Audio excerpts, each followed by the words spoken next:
ओम शांति।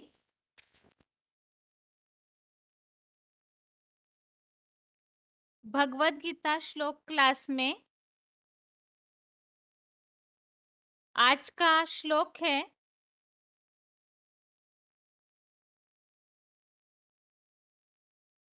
16वें अध्याय का 15वां श्लोक, अध्याय 16 का श्लोक नंबर 15।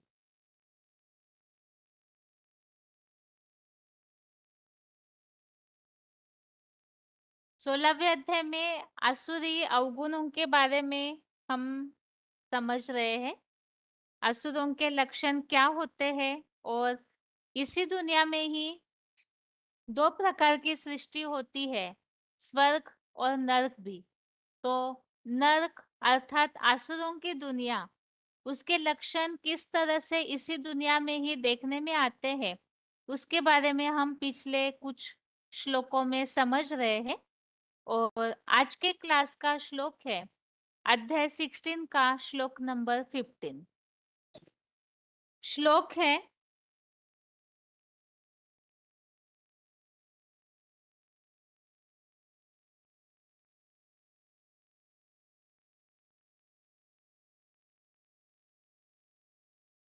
आढ़्यो भी जन वानस्मि कोऽन्योऽस्ति सदृशो मया यक्षे दास्यामि मोदिष्य इत्यज्ञान विमोहिता।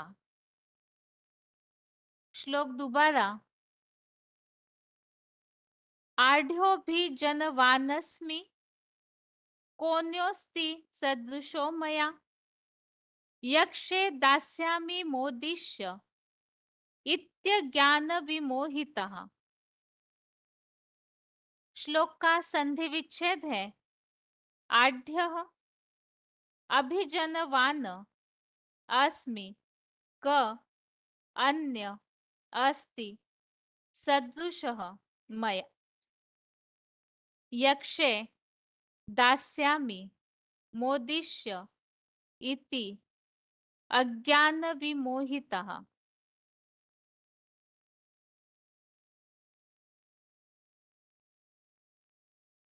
श्लोक का संधि विच्छेद दोबारा, आढ़्यः अभिजनवान अस्मि क अन्यः अस्ति सदृशः मया यक्षे दास्यामि मोदिष्य इति अज्ञान विमोहितः।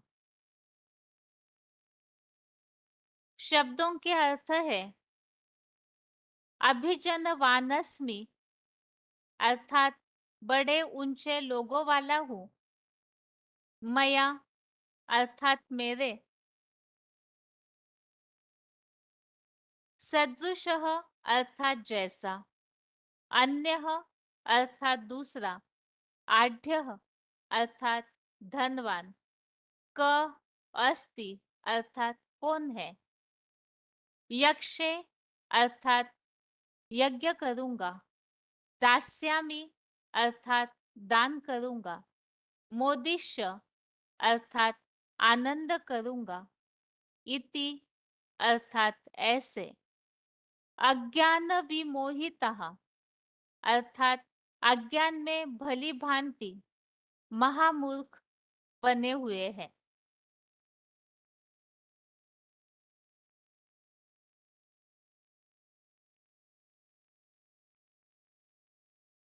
शब्दों के अर्थ दोबारा, अभिजन वानस्मि अर्थात बड़े ऊंचे लोगों वाला हूँ, मया अर्थात मेरे, सदृशः अर्थात जैसा, अन्य अर्थात दूसरा, आढ़्यः अर्थात धनवान, क अस्ति अर्थात कौन है, यक्षे अर्थात यज्ञ करूंगा, दास्यामि अर्थात दान कर दूंगा, मोदिष्य अर्थात आनंद करूंगा, इति अर्थात ऐसे, अज्ञान विमोहितः अर्थात अज्ञान में भली भांति महामूर्ख बने हुए हैं। श्लोक का अर्थ है, बड़े ऊंचे लोगों वाला हूं, मेरे जैसा दूसरा धनवान कौन है। यज्ञ करूंगा, दान दूंगा, आनंद करूंगा, ऐसे अज्ञान में भली भांति महामूर्ख बने हुए हैं। तो यहाँ आसुरी लक्षणों के बारे में पिछले श्लोकों में तो हम समझे हैं किस तरह से अज्ञान अंधकार के कारण कर्मों को, त्यागने योग्य कर्म और करने योग्य कर्म का भेद नहीं जानते, संसार को मिथ्या ईश्वरहीन मानते हैं और काम वासना ही इस संसार को चलाने का साधन माना जाता है। अल्प बुद्धि संकुचित मानसिकता वाले लोग इस संसार के वैरी बन के दुनिया के महाविनाश के जो भी साधन है वो निर्माण करते हैं। उनकी इच्छाएं जो है वो कभी पूरी नहीं होती है, इसीलिए अपने अहंकार मान मर्तबे में भर करके ऐसी आत्माएं असत्य सिद्धांतों का आधार लेकर अपवित्र कर्म करते हैं। अनेक चिंताओं में उलझी हुई ऐसी आत्माएं कामोपभोग परमा एता वदिति निश्चिता, इस धारणा को ही अपना करके जीवन व्यतीत करते हैं। अनेक आशाओं के सैकड़ों फंदों में जकड़े हुए अन्यायपूर्वक धन संग्रह करते क्योंकि उन्हें अपने विकारी भावनाओं की पूर्ति करनी होती है। तो इसीलिए ही इस दुनिया में तो ऐसे कोई भी नहीं होगा जिसका कार्य काम विकार के संकल्प से रहित हो, और इसी के कारण से धन इकट्ठा करते हैं और इस धन के चाह में आज ये मिल गया, कल वो मिल जाएगा, फिर ये पूरा कर लूंगा मनोरथ, इन्हीं अनेक अनेक विचारों में उलझे हुए रहते हैं। और इसी के चलते क्योंकि धन इकट्ठा करना है तो छल बल और रिश्वत आदि सब गलत अपवित्र कर्मों का अनुसरण करते हैं। अब इसके लिए ही फिर हिंसाचार भी, इसे मार दिया उसे भी मार दूंगा, मेरे पास जितना धन है उतना किसी के पास नहीं है, इस तरह की भावनाओं में ही मैं ही ज्यादा बलवान सुखी हूँ। इन सारी जो भौतिकता है, विनाशी धन, विनाशी मान मर्तबा, इन सभी में उलझे हुए उसके कारण से ही गलत गलत कर्म करते हैं। आज के श्लोक में भी इसी तरह से बताया। श्लोक का क्लैरिफिकेशन सहित अर्थ पढ़ते हैं। आज के श्लोक में भी असुरों के इन्हीं लक्षणों को और आगे समझाया है। मैं बड़े सम्माननीय और ऊंचे लोगों वाला हूँ, मेरे जैसा इस समूचे इलाके में दूसरा इतना धनवान कौन है। कुबेर तो अंधश्रद्धालुओं की एक कल्पना मात्र है, धनी मानी मैं हूँ। यज्ञ करूंगा, दान दूंगा, ये करूंगा, वो करूंगा, 5 स्टार होटलों क्लबों में आनंद करूंगा, ऐसे निरंतर घोर अज्ञान अंधकार में भटकते हुए पागलों जैसे भली भांति मूर्ख बने हुए हैं। तो इस तरह से इस श्लोक में जो बात समझाई है, मुरलियों में जैसे इस प्रसंग में इस तरह की बातें आती है, जैसे मैं बड़े सम्मानीय ऊंचे लोगों वाला हूँ, तो इस भौतिक दुनिया का मान मर्तबा जिन्हें मिल जाता है तो वो उसी में रह जाते हैं। ये नहीं जानते कि ये दुनिया स्वार्थी है। तो जैसे मुरलियों में जो बातें आती है, वास्तव में सभी स्वार्थी है, तो कोई निस्वार्थ स्नेह तो करता नहीं। जब तक पूर्ति होती है तब तक मान मर्तबा देते हैं, लेकिन ये बातें न जानने के कारण जिन्हें बड़ा पद मिल जाता है वो उसी उलझे रहते हैं। और ऐसे ही मेरे जैसा और कोई धनवान नहीं है, तो पैसों का घमंड आने लगता है। अब छल बल रिश्वत आदि से जो धन इकट्ठा करते हैं, उसी आधार से वो उसी नशे में चूर रहते हैं। और इस तरह से अलग-अलग मार्गों से जो धन कमाया जाता है, उसे ही यज्ञ करते हैं, दान करते हैं और ये करूँगा, वो करूँगा, 5 स्टार होटलों में, क्लबों में आनंद करूँगा।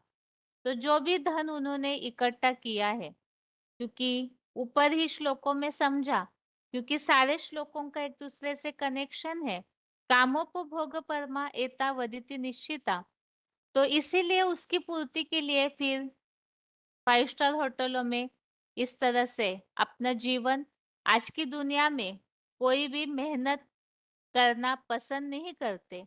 सबको आरामदायी जिंदगी चाहिए और इसी के चलते ही वो भौतिकता में अपना जीवन व्यतीत करते हैं। इसीलिए बताया, निरंतर घोर अज्ञान अंधकार में भटकते हुए पागलों जैसे ही भली भांति मूर्ख महामूर्ख बने हुए हैं।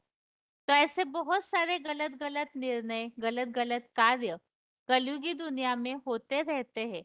इसीलिए बताया, देवताओं को कोई मूर्ख नहीं कहेंगे, क्योंकि देवताएं अर्थात ही समझदार और देहभान के कारण स्वार्थी बन जाते हैं, तो अज्ञान अंधकार के कारण महामूर्ख भी बन जाते हैं। ये आज के श्लोक का अर्थ है, जिसमें असुरों के लक्षणों के बारे में बताया हुआ है। अभी श्लोक का उच्चारण सुनते हैं।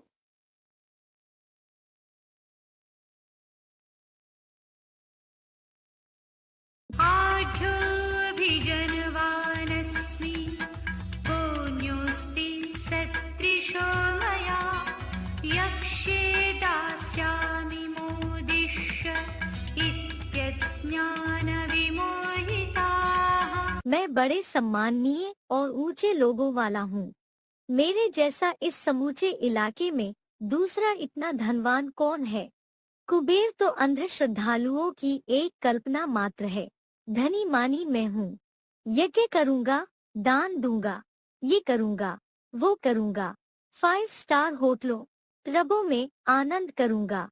ऐसे निरंतर घोर अज्ञान अंधकार में भटकते हुए पागलों जैसे भली भांति महामूर्ख बने हुए हैं।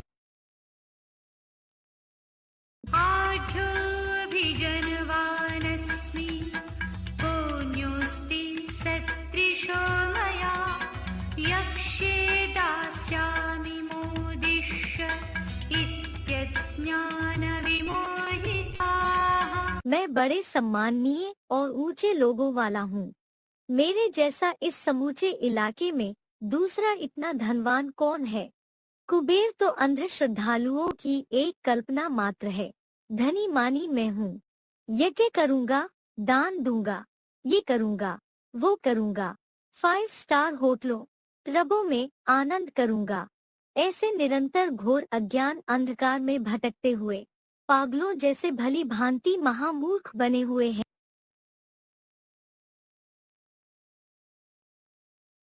आढ्योऽभिजनवानस्मि पुण्योऽस्ति सदृशो मया यक्ष्ये दास्यामि मोदिष्य इत्यज्ञानविमोहिताः। मैं बड़े सम्माननीय और ऊंचे लोगों वाला हूँ। मेरे जैसा इस समूचे इलाके में दूसरा इतना धनवान कौन है? कुबेर तो अंध श्रद्धालुओं की एक कल्पना मात्र है। धनी मानी मैं हूँ। यज्ञ करूँगा, दान दूंगा, ये करूँगा, वो करूँगा, 5 स्टार होटलों, क्लबों में आनंद करूँगा। ऐसे निरंतर घोर अज्ञान अंधकार में भटकते हुए पागलों जैसे भली भांति महामूर्ख बने हुए हैं। आगे है श्लोक में जो बातें आई हुई है उस संबंधित, जैसे श्लोक में जो बात आई हुई है, 5 स्टार होटलों में, क्लबों में आनंद करूंगा। तो जितना जितना धन इकट्ठा करते हैं, तो कलयुगी दुनिया में वैसे देहभान बढ़ा हुआ होता है मनुष्यों में, तो इसीलिए आरामदायी जिंदगी पसंद करते हैं, कोई भी मेहनत नहीं करना चाहते हैं। इसी संबंधित ही यहाँ पर ये पॉइंट, वार्तालाप नंबर 1056, डिस्कशन नंबर 1056, 46 मिनट्स के बाद से लिया हुआ पॉइंट।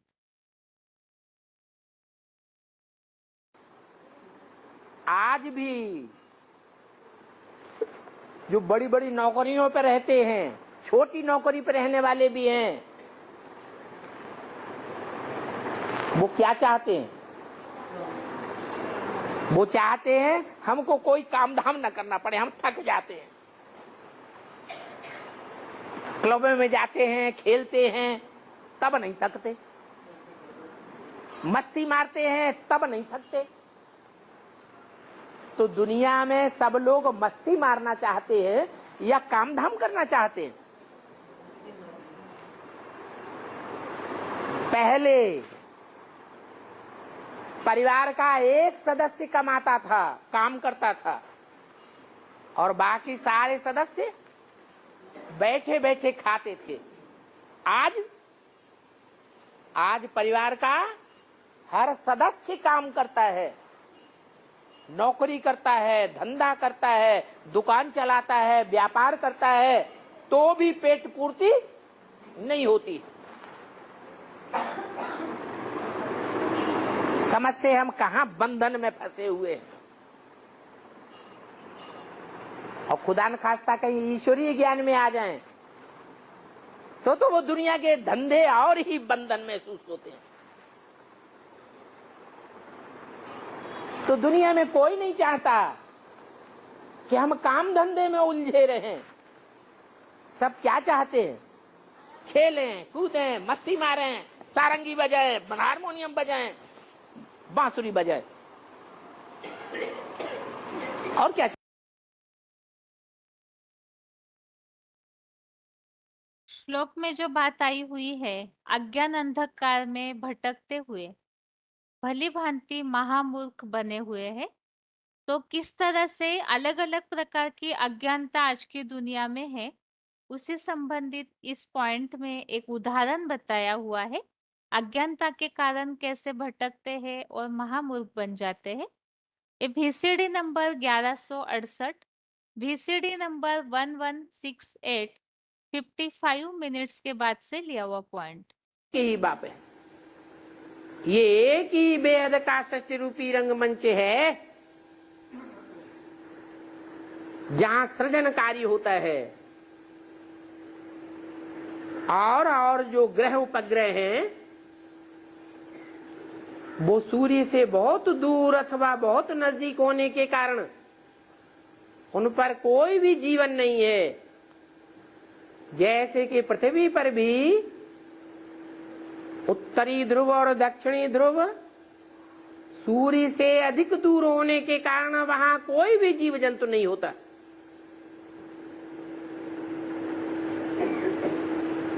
तो सृष्टि संचालन के लिए ये पृथ्वी का ही कुछ हिस्सा है।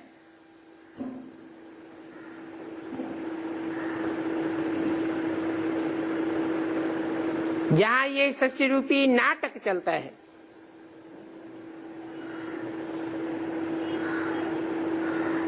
वो लोग कितना माथा मारते हैं,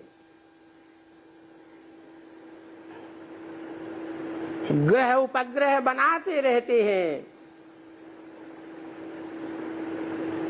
चंद्रमा में भी समझते हैं कि दुनिया है, सितारों में भी समझते हैं दुनिया है। मंगल ग्रह आदि पर जाते ही रहते हैं, कितनी खोज करते हैं। चांद में प्लाट लेने की कोशिश करते थे। अब ये कैसे हो सकता है? क्या कि उन्होंने ग्रह उपग्रहों पर जीवन हो, वहां तो जीवन हो ही नहीं सकता, ऑक्सीजन ही नहीं है।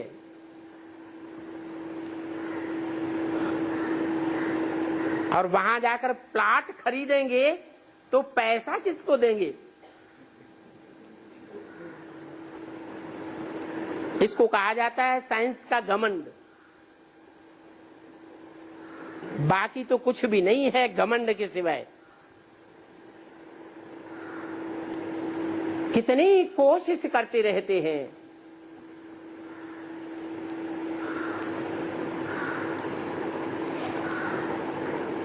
इसको कहा जाता है अति मूर्खता।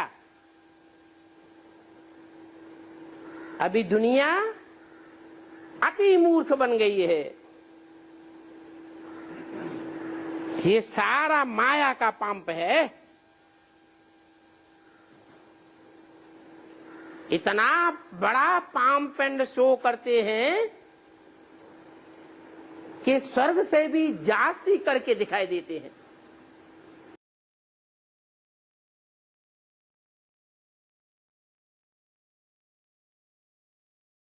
अगला पॉइंट है, इस पॉइंट में भी असुर जो है वो किस तरह से मूर्ख कहे जाते हैं इस बात को स्पष्ट किया है। भली भांति महामूर्ख बने हुए हैं। ये VCD number 2698, VCD number 2698, 27 minutes के बाद से लिया हुआ पॉइंट।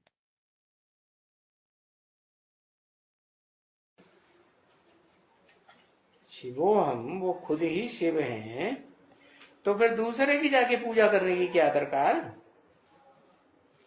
क्या कहें उनको?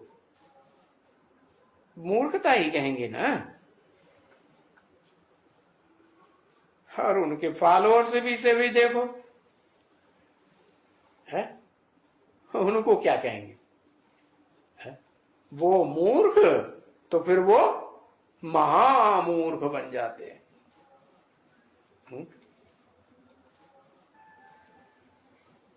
क्या कहेंगे? नहीं तो है, मूर्खों की पूजा करने वाले को क्या कहेंगे? महामूर्ख ही कहेंगे। तो ये मूर्खों की दुनिया कही जाती है, आसुरी दुनिया है।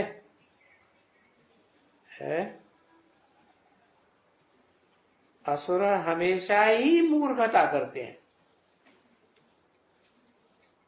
मूर्ख को ही असुर कहा जाता है। देवताओं को कोई बच्चे मूर्ख थोड़ी कहेंगे। नहीं है, इस दुनिया में तो यहां भी बहुतों को कह देते हैं। है?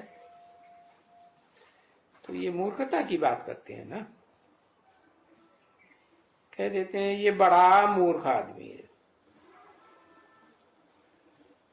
अब वहां नई दुनिया में, स्वर्ग में कोई देवताएं ऐसे थोड़े कहते होंगे है कि ये बड़ा मूर्ख है, कहते होंगे? है? वहां तो कोई मूर्ख होता ही नहीं।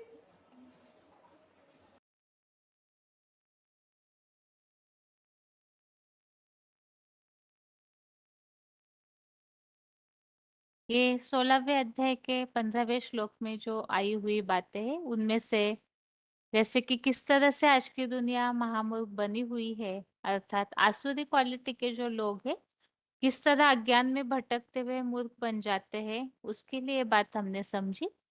अभी आगे रिवीजन।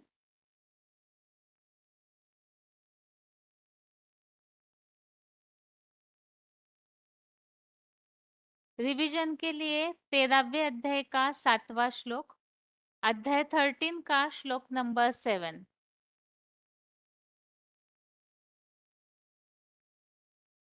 यहाँ पर हम इन बातों को समझ रहे हैं कि क्षेत्र और क्षेत्रज्ञ का ज्ञान लेना ही सच्चा ज्ञान है, और इसीलिए ही अर्जुन रूपी क्षेत्र उनके बारे में यहाँ पर समझाने दी जा रही है।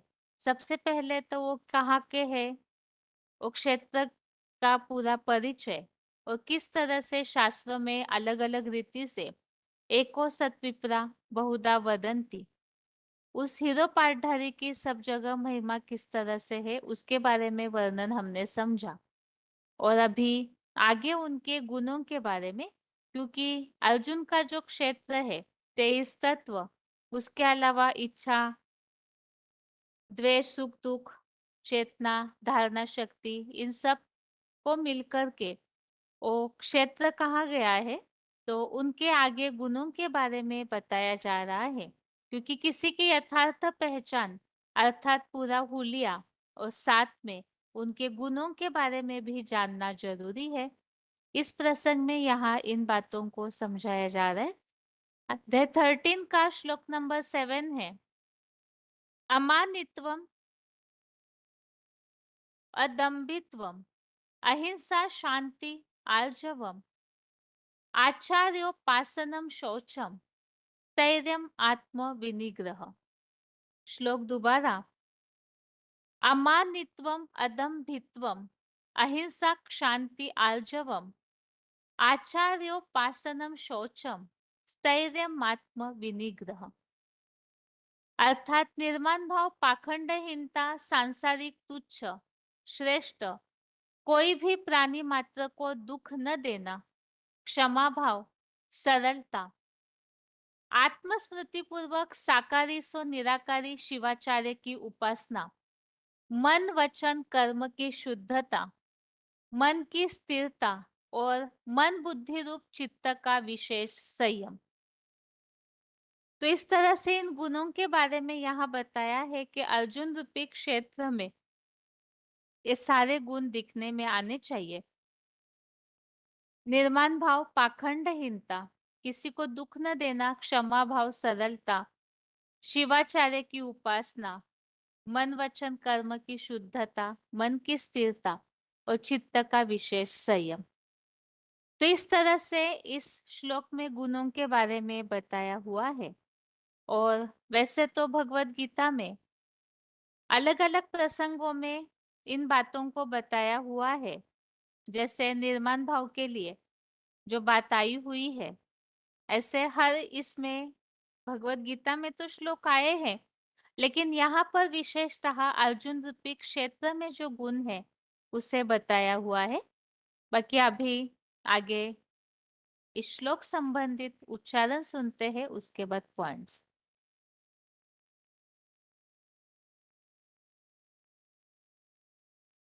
अमानित्वम्, अदम्भित्वम्, अहिंसा, क्षान्तिरार्जवम्, आचार्योपासनं, शौचं, स्थैर्यमात्मविनिग्रह। निर्माण भाव, पाखंडहीनता, सांसारिक तुच्छ, श्रेष्ठ, कोई भी प्राणी मात्र को दुख न देना, क्षमा भाव, सरलता, आत्मस्मृति पूर्वक साकारी सो निराकारी शिवाचार्य की उपासना, मन वचन कर्म की शुद्धता, मन की स्थिरता और मन बुद्धि रूप चित्त का विशेष संयम। अमानित्वम्, अदम्भित्वम्, अहिंसा, क्षान्तिरार्जवम्, आचार्योपासनं, शौचं, स्थैर्यमात्मविनिग्रह। निर्माण भाव, पाखंडहीनता, सांसारिक तुच्छ, श्रेष्ठ, कोई भी प्राणी मात्र को दुख न देना, क्षमा भाव, सरलता, आत्मस्मृति पूर्वक साकारी सो निराकारी शिवाचार्य की उपासना, मन वचन कर्म की शुद्धता, मन की स्थिरता और मन बुद्धि रूप चित्त का विशेष संयम।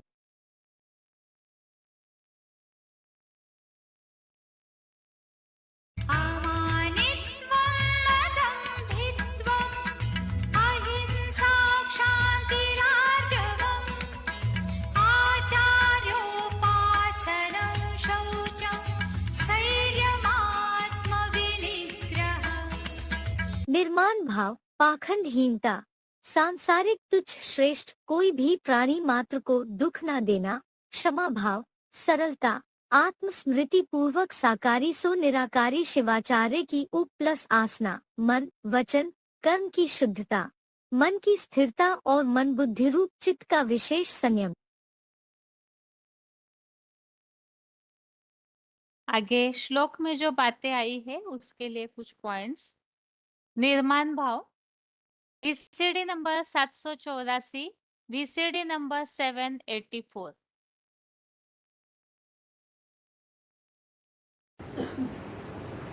वास्तव में तो शंकर को तो लंगोटिया दिखाते हैं, कोई ताज नहीं होता है।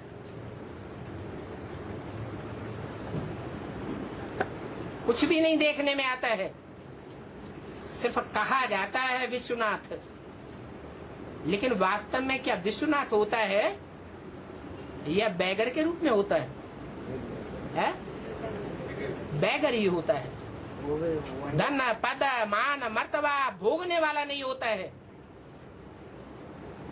दुनिया वालों का मान मर्तबा नहीं लेता है। एकांत में जाकर के उस स्थान का नाम क्या रख दिया है? कैलाश, जहां कोई रहना पसंद नहीं करता। कै माने कितनी और लाशें माने लाशें ही लाशें पड़ी हुई हैं, माने सब मरे हुए मुर्दे हैं।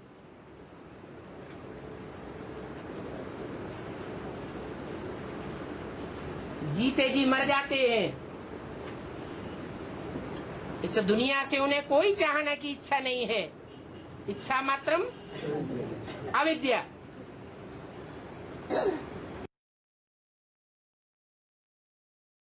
अगला पॉइंट है, श्लोक में बात आई है पाखंडहीनता। VCD number 1226, VCD number 1226।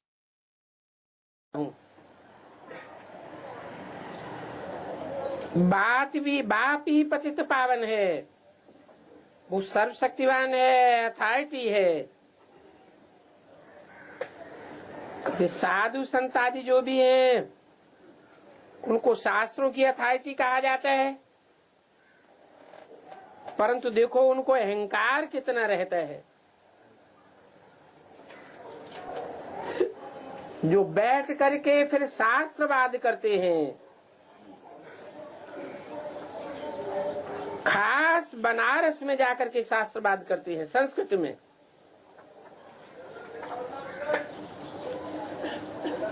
एक कहेगा इसका अर्थ ये है, दूसरा कहेगा इसका अर्थ ये है, ये नहीं है। बड़े शास्त्रों की बातों में होशियार होते हैं, फिर उनको मान देने के लिए हर एक को 21-21 रुपया देते हैं। कितना भवका होता है उन शास्त्रवादियों का। 5-5, 7-7 मोटरें भी रहती हैं, सिपाही पहरे वाले रहते हैं, खजाना उनके हाथ में होता है, सारी पलटन साथ में निकलती है। अब यहाँ देखो शिवाचारी का तो कोई भवका नहीं, कोई पलटन आदि साथ में नहीं रहती है।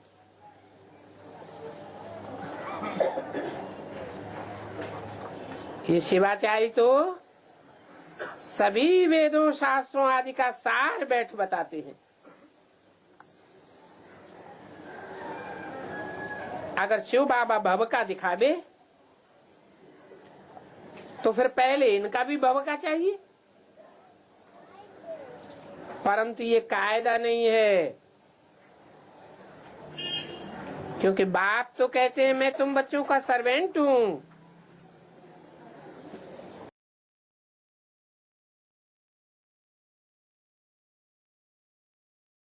आगे अगला पॉइंट है, प्राणी मात्र को दुख न देना। VCD number 2194, VCD number 2194। सुख देना है और सुख लेना है। अब चाहे सुख हो चाहे दुख हो, इंद्रियों के द्वारा ही सुख और दुख का लेन देन हो सकता है। तो जो बोला कि भगवान आकर के सृष्टि में सारी दुनिया के मनुष्य मात्र को सुख देते हैं, कोई को दुख नहीं देते हैं, तो अर्थ लिखना चाहिए वो सुख देने की प्रक्रिया कौन करते हैं? जिसके लिए बोला माम एकम याद करो, मुझे एक को याद करो।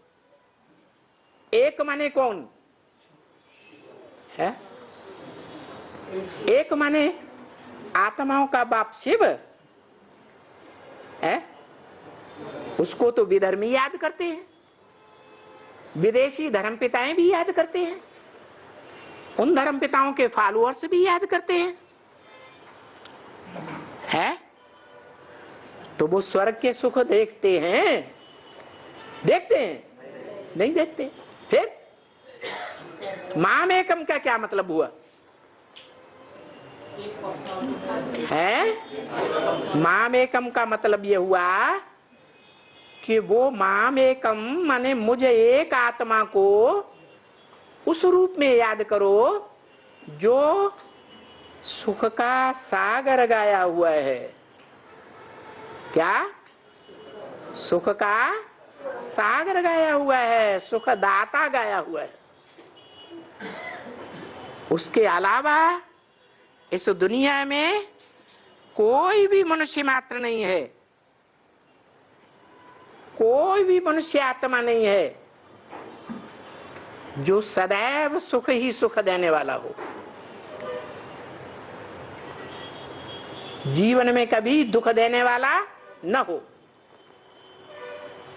वो आता ही ऐसे टाइम पर है जबकि सारी दुनिया का विनाश होना है, और उस टाइम पर ऐसी स्थिति हो जाती है दुनिया की, न बाप बाप रहता है, न पत्नी पत्नी रहती है, न बच्चा बच्चा रहता है, न पति पति रहता है, सब कन्नी काट जाते हैं। क्यों?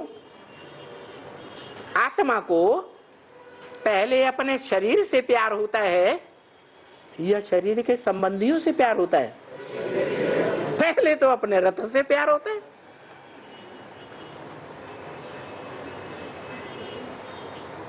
सन 47 में क्या हुआ था? छोटा सा विनाश का छोटा सा रूप दिखाया गया। हिंदुस्तान पाकिस्तान में झगड़ा हुआ, ट्रेनें की ट्रेनें काट डाली गई, तो उस समय ये दृश्य हुआ था। अपनी अपनी पड़ गई, बाल बच्चों को भी नहीं संभाला, भाग खड़े हुए। अभी तो बड़ा नजारा सामने आने वाला है। तो बोला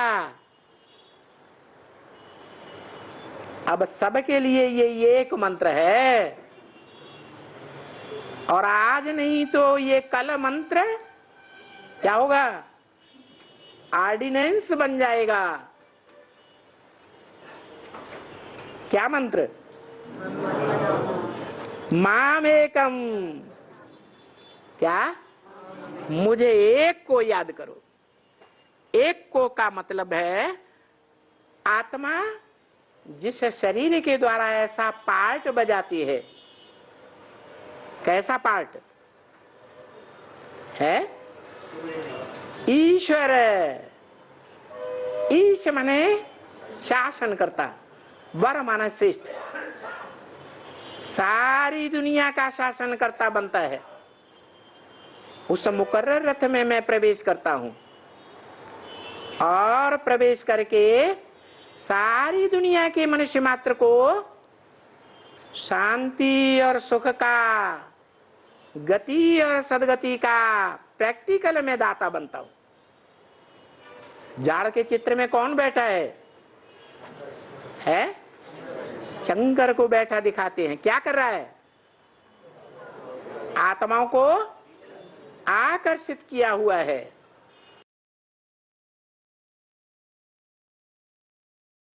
अगला पॉइंट है क्षमा भाव। वार्तालाप नंबर 792, डिस्कशन नंबर 792।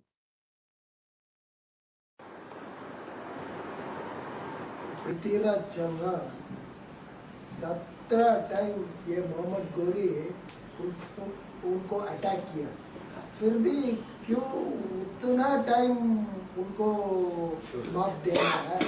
कम से कम सिर्फ 6 या 8, उनके बाद वो उतना दुख दे रहा है, वो उनको क्यों दंड नहीं दिया?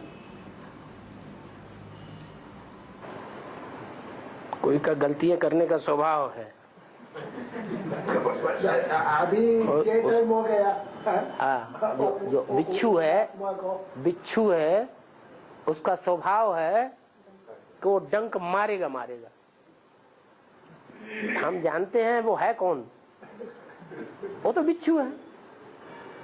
कोई ब्रह्मा के ऊपर उंगली उठाए, शंकर जी के ऊपर उंगली उठाए, तुमने इतने असुरों को क्यों वरदान दे दिए हैं? वो आकर के सरेंडर हो गए, उन्होंने लंबे टाइम की तपस्या की, उन्होंने पुरुषार्थ किया, समर्पित बुद्धि बने, तो आखिर कोई लगातार गिड़गिड़ाता है तो रहम आना चाहिए कि नहीं आना चाहिए? पर फिर भी वो उतना टाइम सहयोग नहीं दिया है ना, सिर्फ 3 मास और 4 मास दिया है, बट लेकिन 17 टाइम वो इतना लंबी टाइम हो गया। देवात्मा का गुण क्या है?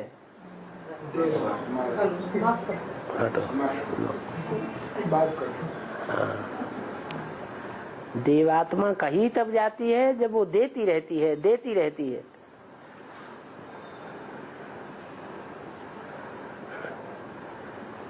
वो दैत्य और वो देवता,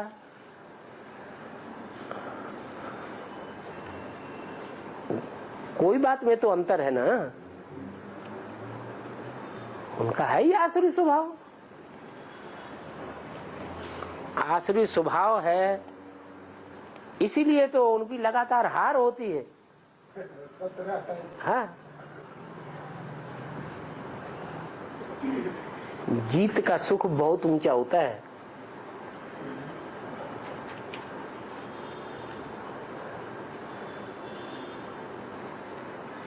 इसीलिए जब वरदान देते हैं तो बोलते हैं विजयी भव, जय हो।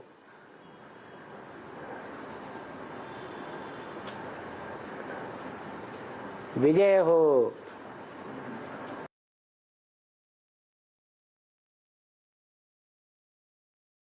अगला पॉइंट है सरलता। VCD number 713, VCD number 713। जो सरल चित्त होगा वो अपना पोता मेल सच्चा सच्चा देगा या काट पीस करके देगा? सच्चा पोता मेल देगा, हृदय खोल करके रख देगा, कुछ भी छुपाएगा नहीं।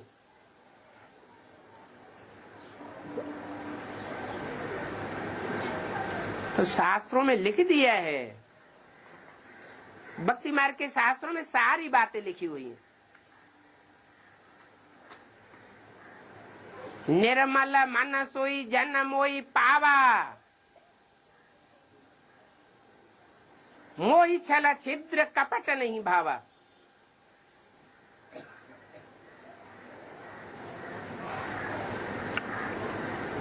छल छिद्र कपट करना ये रावण का खेल है।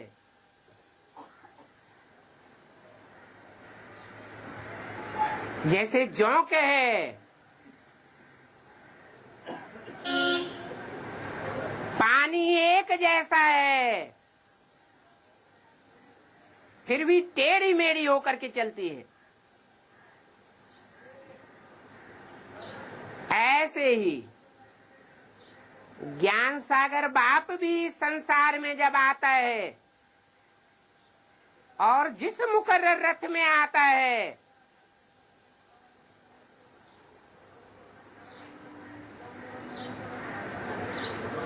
सहज और साधारण है।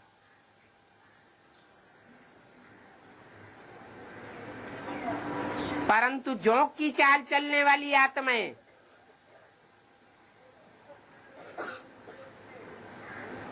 उसे भी टेढ़ा मेढ़ा समझ लेती है।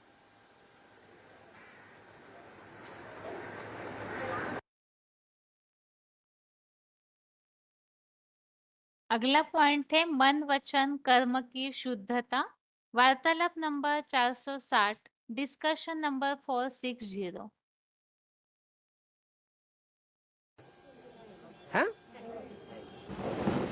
सत्यनारायण कहता है ना, सत्य लक्ष्मी नारायण का ये नहीं करते हैं ना, कि क्या कारण क्या है?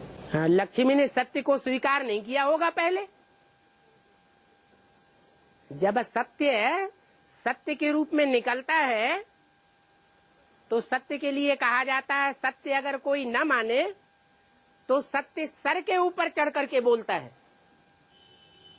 क्या?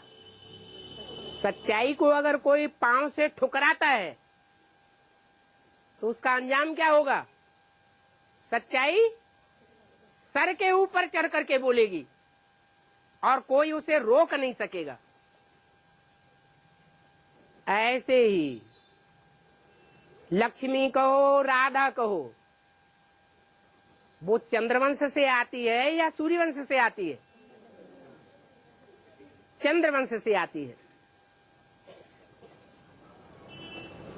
सूर्य में और सूर्यवंशियों में अपना उजाला होता है, रोशनी का, ज्ञान का, या चंद्रमा में और चंद्रवंशियों में उजाला अपना ज्ञान का होता है?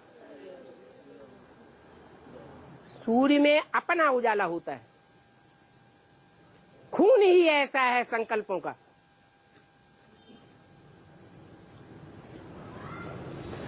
तो उनमें जन्म जन्मांतर की सच्चाई है। जिस देश में जन्म जन्मांतर की सच्चाई हो वो देश कभी नेस्त नाबूद नहीं होता। और जिन देशों में झूठा पनपता है, झूठे आके जन्म लेते हैं और झूठे ही राज्य करते हैं, वो सदाकाल स्थायी नहीं रह सकते। न पहले थे और न अब बाद में रहेंगे। इसलिए गीता में लिखा है, नासते विद्यते भावो।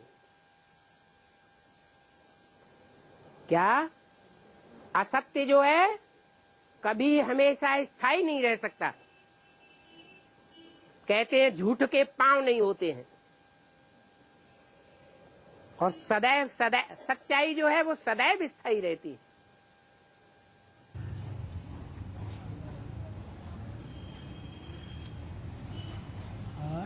बाबा, बाप 100% सच्चाई है तो लक्ष्मी 99% भी नहीं रहेगा।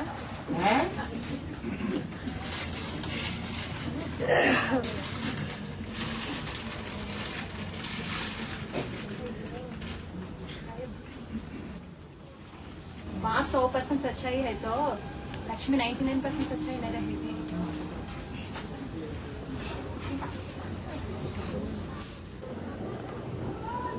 सत्य में और पवित्रता में 100% सच्चा है तो 100% पवित्र है, और 100% झूठा है तो 100% अपवित्र है। कहते हैं ना, तुम्हारी झूठी चीजें हम नहीं खाएंगे।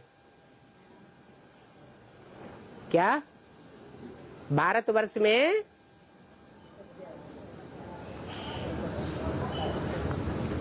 चाहे पुरुष हो चाहे स्त्रियां हो,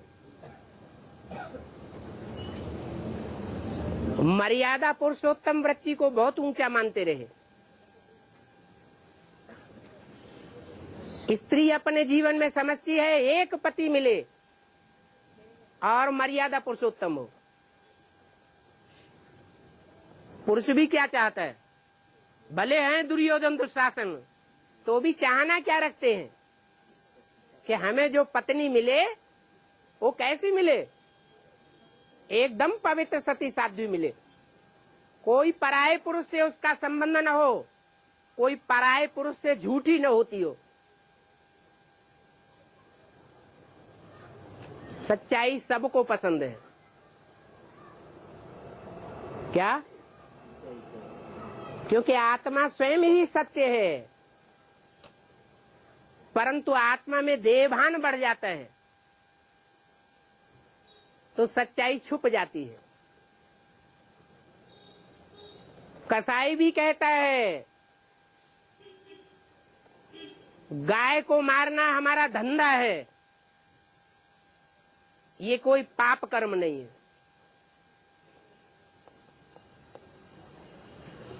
क्योंकि जन्म जन्मांतर उसकी आदत ऐसी पड़ी हुई है, उसकी बुद्धि में सच्चाई लोप हो चुकी।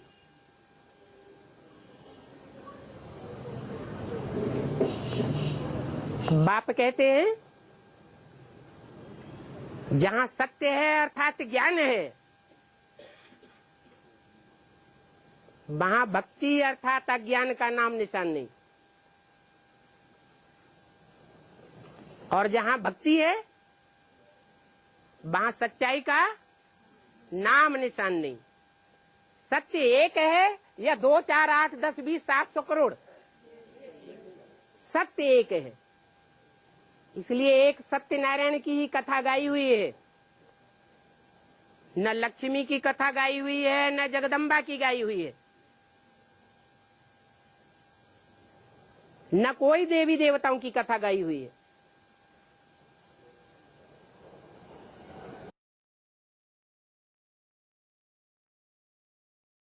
अगला पॉइंट है मन की स्थिरता और संयम।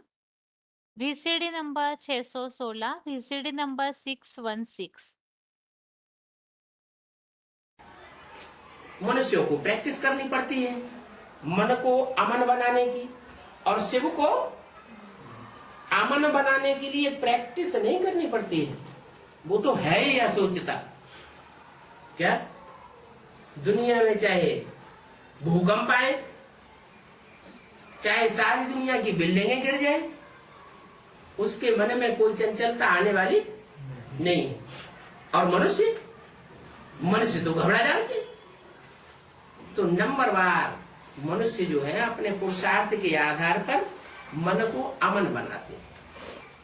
उन अमन बनाने वालों में अव्वल नंबर कौन जाएगा? क्यों वो क्यों हो जाएगा? दूसरी आत्मा क्यों नहीं जा सकती? सदैव योग में क्यों रहता है सदैव योग में? नहीं, क्योंकि शिव उसमें प्रवेश करता है। शिव ने उसे चुना है। क्यों चुना है? उसे ही क्यों चुना? दूसरों को क्यों नहीं चुना? पार्शलिटी क्यों की? शिव तो पक्षपाती है। नहीं, शिव जिसमें प्रवेश करता है वो रचना नहीं है। शिव जिसमें प्रवेश करता है वो रचयिता है। शिव को न रचना कहेंगे न रचयिता कहेंगे। शिव जब प्रवेश करता है तब रचयिता है, और वो रचयिता है सारी मनुष्य सृष्टि का। मनुष्यों में प्रवेश करता है तो मनुष्यों को पहले पावन बनाता है कि जानवर पहले पावन बनेंगे। और मनुष्यों के बीच में भी जिसमें मुकर्रर रूप से प्रवेश करता है उसको जास्ती संग का रंग लगेगा या दूसरों को संग का रंग लगेगा? अच्छा, कोई कहे हमारे में प्रवेश किया होता तो हमको भी ज्यादा संग का रंग लगता। नहीं, ऐसी बात नहीं है। बात यह है कि वो जिसमें प्रवेश करता है वो तो जानता है कि मुझे किसमें प्रवेश करना चाहिए। कौन इतना पावरफुल है कि एक बार मैं जिसे अपना लूं तो उसे कभी संशय न आए। एक ही ऐसा है जिसको कभी संशय नहीं आता, और बाकी सबको जन्म मरण के चक्र में संशय और निश्चय के चक्र में आना पड़ता है। वो एक जन्म मरण के चक्र में क्यों नहीं आता? साकार शरीरधारियों के बीच में एक ही मनुष्य आत्मा ऐसी क्यों निधि हुई है जो जन्म मरण के चक्र में नहीं आती? इसलिए नहीं आती कि 63 जन्म जब माया का राज्य होता है उस समय भी वो आत्मा मायावियों से जन्म जन्मांतर टक्कर लेती रहती। क्या जो भी विधर्मी है उन विधर्मियों से अंत तक टक्कर लेती रहती। टक्कर लेने के कारण कमजोरी आएगी या पावरफुल बनेगी? तो ज्यादा लड़ाई करेगा तो कमजोरी आएगी कि नहीं? कितना भी पावरफुल हो, टकराते टकराते टकराते आखिरी कमजोर हो जाता है। तो अंतिम जन्म में जब कमजोरी आती है और वो आत्मा अंत में असहाय होकर के परमात्मा शिव को याद करती है, पुकारती है, तो परमात्मा को आना पड़ता है।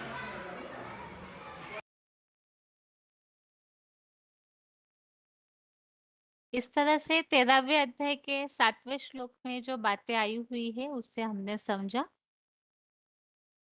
और अभी आज के श्लोक को एक बार रिवाइज करके आज का क्लास पूरा करते हैं। आज के श्लोक में जो हम समझ रहे हैं,